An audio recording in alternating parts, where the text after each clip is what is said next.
gis nga góor yàlla yi dañuy wax kenn warul jaamu yàlla ngir bëgg a dugg ajana ndax ajana mbindeef la gu yàlla sàkk pour yow yàlla def laa sàkk ngir jëmm yàlla gi waroo bàyyi lañ sàkkoon ngir yow ngay dem di jaamu yàlla ngir lañ sàkkoon pour yow ndax alxuraan moom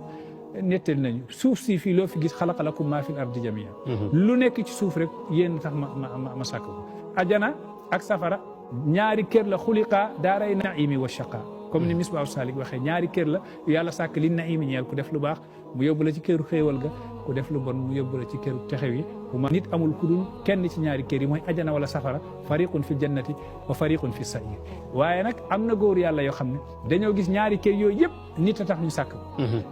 pour nga def lu baax ñu dugal la ajana nga def lu bon ñu dugal la safara mais léegi nag yàlla su sàkkul woon yooyu ñaari kër yooyu mu sàkk la nga nekk jaamam est ce que waroo ko jaamu ngir jëmm gi loolay hadisul qudsi bi di wax wa man azlamu mimman abadani li jannatin aw li naarin